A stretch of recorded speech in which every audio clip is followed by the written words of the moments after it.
I saw her take the bait like a fish too desperate to notice the hook. She thought I was dying and stupid, but she forgot who taught her how to lie.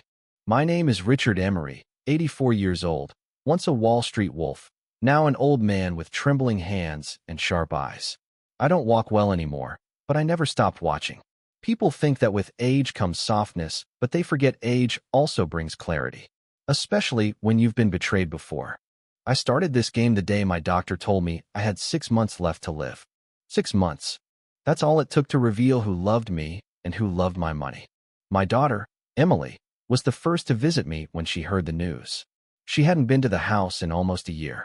Last I saw her, she stormed out of my study when I refused to co-sign on a once-in-a-lifetime real estate flip, a risky deal with her husband Scott's fingerprints all over it.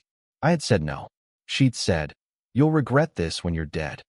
Turns out, she was half right. That night, as the house went quiet and the rain drummed on the roof, I shuffled to my old safe, the one I hadn't used in years. I'd already transferred $10 million in bearer bonds into a fireproof lockbox.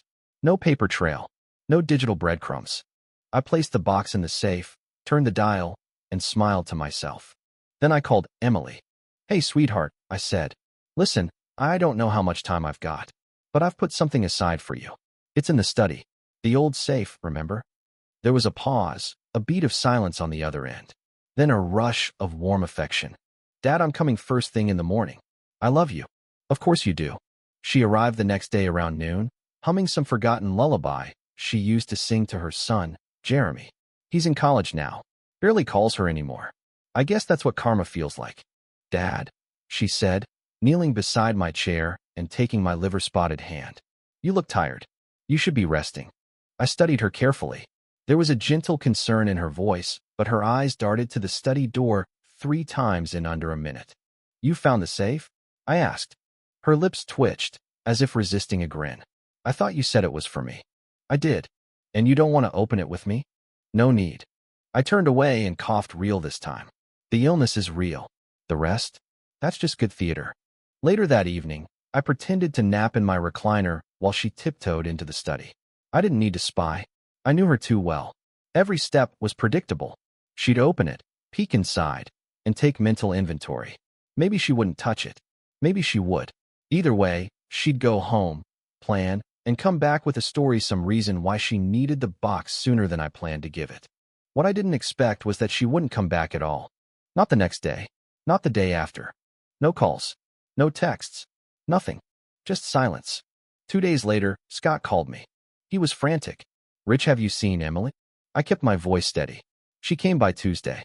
Haven't seen her since." "She's gone," he said. "Just gone. She left her phone at the house, didn't take the car, didn't leave a note." Jeremy's freaking out. Inside, I was smiling. She'd done exactly what I knew she would. She'd taken the money and run. Except she hadn't read the fine print. Because the box in the safe? It was rigged. I made the switch months ago. Same lockbox. Same shape. Same weight. But the one in the safe wasn't filled with $10 million. It was filled with $10 million worth of something else entirely. Proof. Proof of everything she and Scott had done for the last 8 years. The embezzlement from her nonprofit. The phony real estate deals. The account in the Caymans. Even the forged signatures on the power of attorney papers I never signed. She'd left a digital footprint a mile wide. All it took was one good PI and a few favors from my old lawyer friends. I didn't want revenge. I wanted confession. And I wanted it televised. But now she was gone. The police came the next day. A detective named Harlan, mid-40s, skeptical by nature. "Mr. Emery," he said, flipping his notepad closed, "your daughter didn't leave a suicide note. No signs of struggle. No forced entry. No calls made from her phone. Just vanished." I nodded slowly. She was always impulsive. Maybe she just needed time. "Do you know if she was under any pressure? Financial, emotional?" "I gave her everything," I said. He studied me a moment. "But you mentioned she visited 2 days ago." "Yes." "Did she seem distressed?" "No. She seemed determined." "Determined?" I looked him dead in the eye. To get what she thought she deserved. For the next week, Emily's face was on every news channel in the Tri-County area. "Local woman missing after visiting ailing father." The captions read. They came to me for quotes. For hope. For drama. But I offered only silence. Because Emily hadn't disappeared. She'd escaped. Or tried to. You see, I had another switch in the game, the real lockbox, the one with the bearer bonds. It was never in the safe. It was never in the house. It was buried, literally, in my wife's old garden, 6 feet under the rosebush she loved more than anything in the world. And only one person knew that spot. My grandson, Jeremy. Jeremy came to visit 4 days after the police left. He was paler than I remembered, skinny, eyes tired. College was grinding him down, or maybe it was just the guilt of 2 selfish parents. "Grandpa," he said, sitting beside me on the porch, "do you think she's alive?" I didn't answer right away. Then I looked him over. The same dimple as Emily when he smiled, but none of her hunger. "I think," I said carefully, "your mother made a choice. And she didn't think about the consequences." He nodded. "That's what Dad says." "Your dad's a liar." "I know." That surprised me. "You do?" Jeremy looked out at the garden. "I've known for a long time. They lied about the nonprofit. About the house. About the fights. I hear things." "Then why'd you come?" He shrugged. "I don't know. I guess I didn't want to turn out like them." A pause. Then, "Grandpa, you remember when we buried that old-time capsule in the garden?" I smiled. "Of course."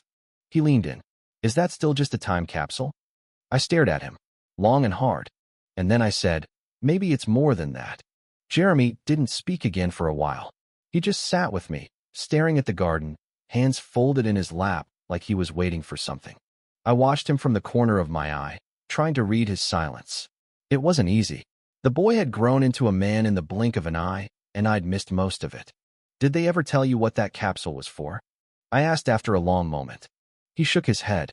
"That's a shame," I murmured. "It was your grandmother's idea. She said every family should bury something together. Something they could dig up one day and remember who they were." Jeremy didn't smile, but I could feel his curiosity brewing. "So what's in it now?" he finally asked. I leaned back, creaking in my chair. "Secrets," I said. "And choices." That night, I couldn't sleep. The house felt too quiet. Too still. There's a kind of silence that only comes after a betrayal, and it doesn't fade easily. I sat in the study, the empty safe wide open beside me. I kept staring into its hollow shell like I expected something to reappear. She really was gone. But where? And more importantly, how long until Scott cracked? He'd never had her patience. Emily could lie through a hurricane without blinking. Scott, on the other hand, sweated like a criminal in church every time the cops got close. Which meant he'd slip soon. The news broke 3 days later. Husband of missing woman found dead in motel room. I blinked at the headline, heart thudding. Scott had overdosed on something fentanyl-laced pills, they said.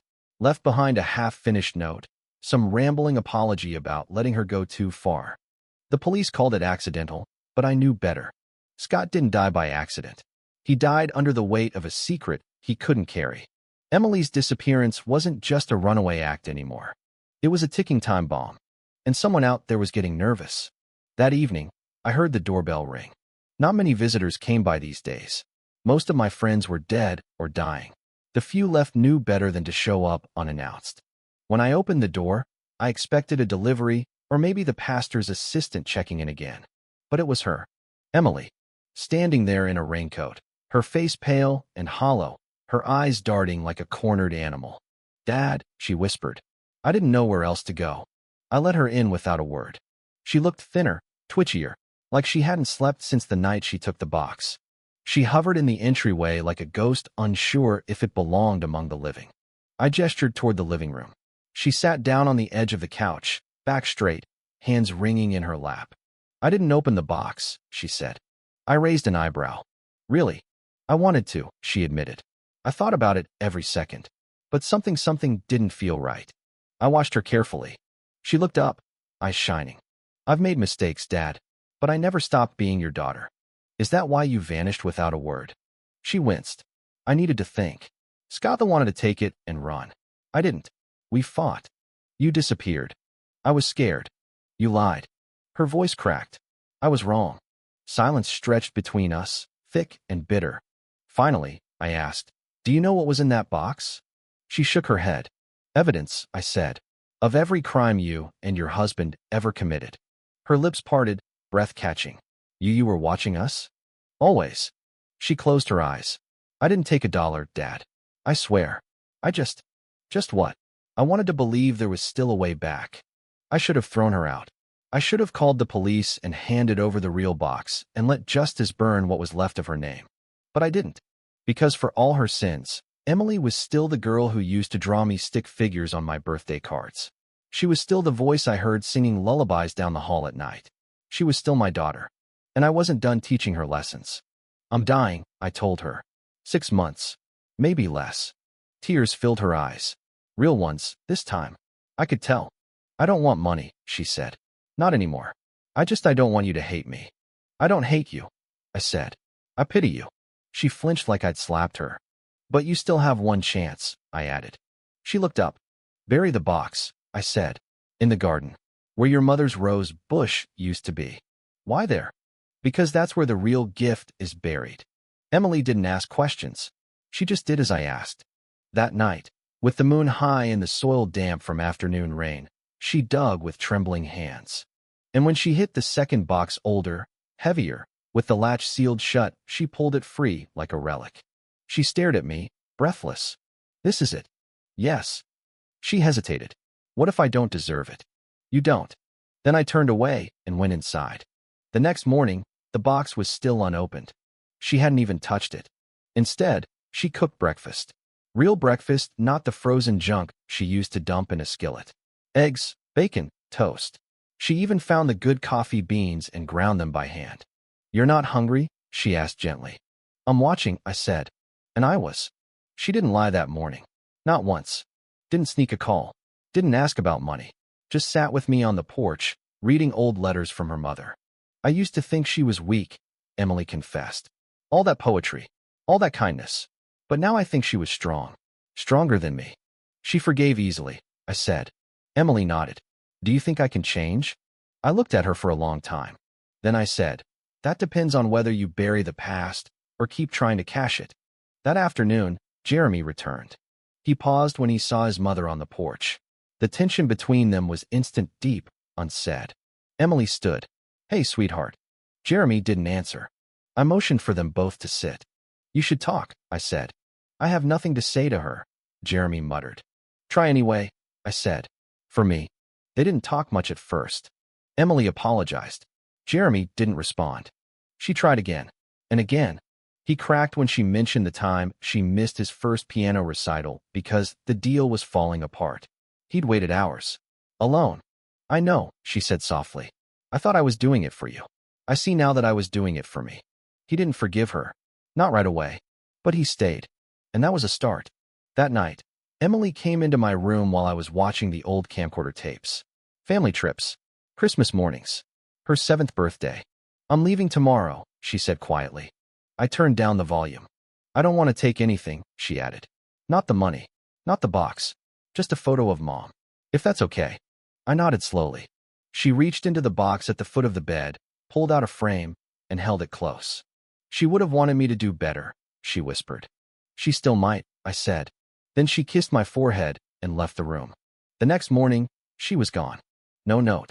No message. Just silence. But this time, it felt different. Because the box under the rosebush? It was still there. Untouched. 3 weeks passed. The leaves began to fall. The air shifted crisp, sharp, scented with dying things. The world was preparing to sleep. And so was I. I kept to the porch most mornings, wrapped in my thick wool blanket, watching the wind wrestle the trees and scatter memories across the lawn. Emily hadn't come back. She hadn't called. But that didn't bother me. Not like it used to. Because for the first time in years, she'd left something behind instead of taking it. She left the box. The real one. 10 million in bearer bonds. Untouched, unclaimed, unexploited. And for me, that was the beginning of hope. Jeremy started coming by more often. At first, it was once a week. Then twice. Then every other day. He helped clean out the basement. Carried boxes to the attic. Fixed the busted porch step that had nearly sent me flying last winter. But mostly, he listened. To stories. To truths. To silence. One afternoon, as we watched the sun slip below the horizon, he asked, "Why did you give her another chance, Grandpa? After everything?" I didn't answer right away. Instead, I handed him an old photo, a snapshot from 1995. Me, Emily, and his grandmother on the front steps. Emily was 6. Her head leaned on my shoulder. Her mother's arm wrapped around her back. She used to be someone else, I finally said. And sometimes, when a person's lost, the only thing more powerful than punishment is remembering who they used to be. He nodded slowly, absorbing that. But she might come back for the money, he said. Right? I smiled faintly. If she does, the box will be empty. The truth was, I'd already moved the money again. Call it habit. Call it paranoia. Call it the instincts of an old man who once made his fortune outfoxing other foxes. But I didn't want Emily tempted a second time. Instead, I'd started drafting a new will. One that reflected what I'd seen with my own eyes, not just what I hoped.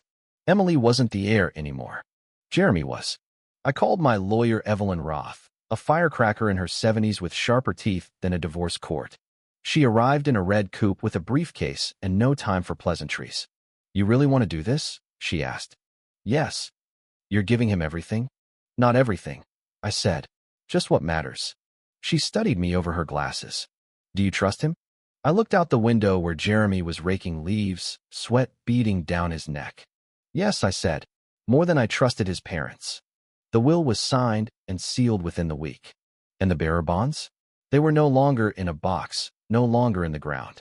They were in a trust untouchable until Jeremy turned 30, with Evelyn as the executor. If he ever sold out, she'd know. If he stayed true, she'd make sure he got every cent. As for Emily, I left her something too. Not money, not land, but a letter. Handwritten. Simple. Emily, you were born with more light than I ever knew how to handle. Don't confuse your scars for your soul. If you ever find your way back, there's a chair on the porch. Dad. I sealed it, stamped it, left it with Evelyn. Only if she asks for it, I said. She nodded. October bled into November. I started coughing more. Longer spells. Mornings were the worst. Nights, worse still. The doctors had stopped sugarcoating. You might want to consider hospice, one said gently. I told them I already had one. It came with birdsong and trees and a boy who was learning how to forgive. Then, one morning, as the frost glittered on the grass and my bones ached like broken promises, Jeremy showed up with someone unexpected. His girlfriend, Tasha. Sharp-eyed, quick-witted, warm in a way Emily hadn't been in years.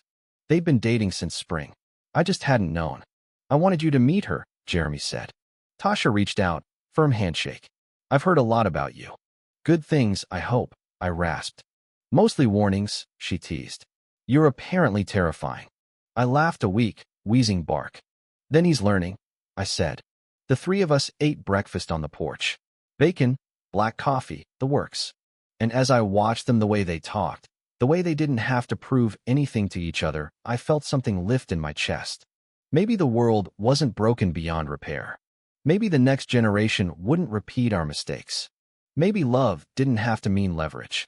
2 weeks later, the call came. From a sheriff's deputy in Vermont. They'd found a car abandoned near the cliffs. Emily's car. Keys still inside. Trunk empty. No body. No note. Just silence. Again. I didn't react at first. Didn't cry. Didn't speak. Just sat in my recliner and stared at the blank television screen. Jeremy tried to comfort me. Tasha brought tea. Neither of them asked the question hanging in the air. Was she dead? Or had she disappeared for good? 3 nights later, the answer came in the form of a postcard. No return address. No name. Just one line, written in her familiar script. I'm not ready for the porch, but I remember where it is. I read it 3 times. Then I placed it on the mantel, next to her mother's photo. Not forgiveness. Not redemption. But maybe the beginning of something real. A week later, I collapsed in the hallway. My legs just gave out. The floor rushed up to meet me like an old friend. I woke in a hospital bed. Tubes. Beeps. Wires. Jeremy was there, asleep in the chair. When he woke, I managed to croak, "Don't cry." He shook his head. "I'm not crying." "Yes, you are." "No, you're just seeing double." I laughed, then winced. He leaned closer. "You're going to be okay, Grandpa. You're a tough old bastard." "Not that tough. You'll see." When I was stable enough, they let me go home. I insisted on it. And when I returned, I found something waiting on the porch. A chair. An old one. Rocking, pine wood. Weathered. Familiar. It was hers, his grandmother's. Restored. Cleaned. Repaired. Jeremy stood beside it. I thought she should have a place here, he said. I sank into my own chair, groaning. You're getting sentimental. He smiled. I get it from you. That evening, we watched the sunset. Birds skimmed the edge of the trees. The wind stirred the branches. Somewhere in the distance, someone was burning leaves. I reached over and placed my hand on his. Don't let this world harden you. I whispered. I won't. Don't chase what you can't carry. I know. And if she ever comes back, I'll leave the light on. He said it without hesitation, without judgment, just faith. That night, I dreamed of Emily. Not as she was thin, pale, hollow-eyed, but as she used to be, 7 years old, running barefoot through the garden, hair tangled in the wind, voice ringing like a bell. She turned and waved, and I woke up crying. The day after the dream, I couldn't speak for almost 5 hours. The words were there in my head, but they refused to pass through my lips. My doctor called it a TIA, a transient ischemic attack, a mini-stroke. But to me, it felt more like the world was warning me to be quiet for once. Jeremy didn't panic. He stayed beside me, helping me sip water, writing questions down on paper so I could nod or shake my head. He even read to me from one of his philosophy books something about cycles of suffering. I didn't hear much of it. I was too busy looking out at the garden, at the rose bush we never replanted, at the empty porch chair, and wondering if my daughter would ever sit in it. Later that evening, Evelyn came by again. She took one look at me and sighed. You're on borrowed time, Emery. I grunted. You still want to go through with it? She asked. I nodded. She pulled out a copy of the trust documents thick as a novel and handed them to Jeremy. You need to know how this works, she told him. This is your future now. Jeremy's hand trembled slightly as he took the envelope. He didn't smile, didn't gloat, just nodded solemnly. This isn't about money, he said. This is about doing something good with it. Evelyn studied him, then glanced at me. You raised a better man than your daughter. I closed my eyes and whispered barely audible no.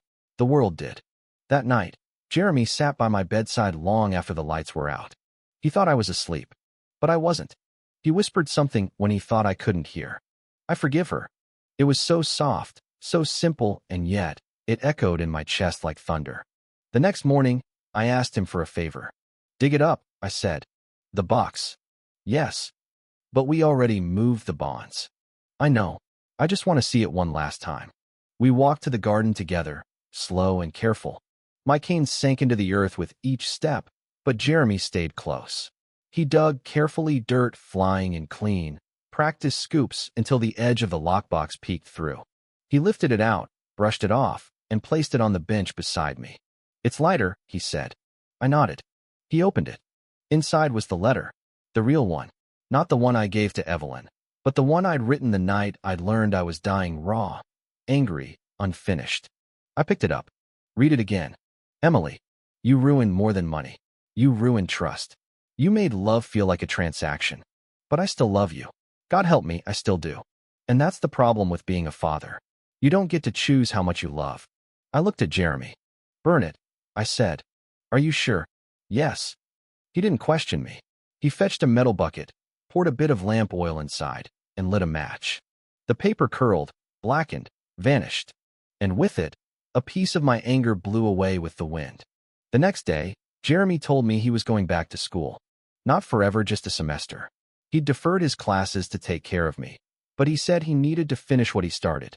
You'll come back? I asked. Of course, he said. This is home. He paused at the door, then added, and besides, someone's got to keep an eye on that porch chair. I spent the next week alone. Evelyn checked in. Neighbors waved. The mail came, and with it, silence. Until one rainy Thursday. I heard the knock around dusk. Soft. Hesitant. I opened the door, and there she was again. Emily. But this time different. Her hair was shorter, chopped unevenly. Her face gaunt, but her eyes steadier. She looked like someone who had walked through fire and come out singed, but not broken. She didn't speak right away. She just held out something. A rose. Real. Fresh. Crimson red. I found a garden, she said softly. In Vermont. An old woman let me tend it in exchange for food. I've been digging, pruning, growing. She looked at the rose in her hands. And I remembered how Mom used to say nothing dies unless it wants to. I didn't know what to say, so I stepped aside. And she walked in. We didn't talk much that night. We didn't need to. I gave her a blanket, the couch, a cup of tea. She stared at the photo of her mother on the mantel for almost an hour. And when I finally dozed off, I saw them both, mother and daughter, side by side in my dream, planting something new. In the morning, she was still there. Still real. Still silent. She made me toast. Weak coffee. Burned the eggs. But it was enough. When she sat beside me on the porch, I turned and asked, "Why'd you come back?" She didn't answer right away. Then she said, "Because even if I'm not ready for forgiveness, I'm tired of running from it." She gestured to the rocking chair beside me. "May I?" I nodded. She sat. And for the first time in decades, the porch didn't feel haunted. It felt whole. The following week passed like something out of a forgotten prayer, quiet, slow, and full of small mercies. Emily stayed. She didn't ask about money. She didn't mention the trust. She didn't even bring up Scott, not once. That man's shadow had vanished from her face, as though she'd finally stepped out from beneath his grip. Instead, she helped around the house, cleaned the attic, washed windows we hadn't touched in years. She even pulled weeds from the rosebush garden where her past had been buried, literally and metaphorically. One evening, she came to me on the porch with something wrapped in a towel. She unfolded it gently. A box of her mother's old seed packets. "I found them in the garage," she said softly. "Some are decades expired, but I figured maybe we could try." I didn't speak, just held out my hand. She placed a packet in it. Morning Glories. Her mother's favorite. The next day, we planted them together. Her fingers were unsure, but they remembered. She dug shallow trenches. I dropped the seeds. She covered them with fresh soil, patting them like tucking in a child. "Do you remember when she used to sing while planting?" I asked. Emily smiled faintly. "I remember thinking the garden would grow faster if I sang too." It probably did. She laughed, an unguarded, honest laugh. And it made my chest ache in the best way.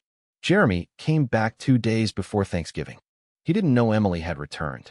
When he stepped onto the porch and saw her through the screen door, his body tensed. His hand instinctively curled into a fist. But Emily stood, walked over, and didn't say a word. She just held out her arms. Jeremy didn't move. Not at first. Then, slowly, almost imperceptibly, he stepped forward and hugged her. It wasn't long, but it was real. That was enough. We sat at dinner that night, the three of us. No guests, no decorations, no politics or noise. Just mashed potatoes, dry turkey, and something that tasted vaguely like forgiveness. Emily offered grace. Jeremy passed the cranberry sauce. I sat and watched them like someone trying to memorize the moment before it slipped away. Because I knew. This was my last Thanksgiving. I could feel it. In my breath. In my bones. In the way my dreams started bleeding into my waking thoughts. I'd lived long enough to know what finality felt like. So I decided to write one last letter. Not to Emily. Not to Jeremy. But to whoever found me next. To whom it may concern. If you're reading this, I'm likely dead. Don't feel sorry. I got more years than I deserved. I lived for profit once. Then I lived for pride. In the end, I lived for peace. My daughter betrayed me, and I betrayed her back. But we came full circle. Not perfectly, not cleanly, but enough. As for the money, if you're looking for it, you won't find it here. It's already working, already growing. In schools, in scholarships, in seeds. The real treasure was a chair, and the fact that someone chose to sit in it. Richard Emery. I signed it, folded it, taped it to the inside of the drawer in the hallway desk. Then I turned out the lights and went to bed. I didn't wake up. Not really. Just drifted. Between dream and memory. Between now and forever. The morning they found me, I was still warm. Peaceful. Face turned toward the window. The sun catching my cheek like a goodbye kiss. Jeremy handled everything. The arrangements. The service. The will. Evelyn read it with a quiet pride in her voice. He got the trust, as planned. But he also got one last instruction. Don't let money become your reason. Let it become your tool. Emily got the house. Some said I was crazy for leaving it to her. But I knew what she'd do. She didn't sell it. She didn't remodel it. She turned it into a shelter. For women. For addicts. For anyone running from the version of themselves they wanted to leave behind. She called it the porch. Every guest was given a chair. and a seed packet. Jeremy went into education. Not finance, not law. Education. He used the trust fund to build community tech centers in small towns across the state. He named them after me, but not for the man I used to be, for the one I became. Sometimes, when the garden blooms just right, and the wind carries a certain song, people say they see an old man sitting by the roses, smiling, watching, waiting. Maybe they're right. Maybe not. But what I know is this. The money was never the point. The safe was never the trap. The box wasn't a test of greed. It was a mirror. And in the end, they both saw something worth saving.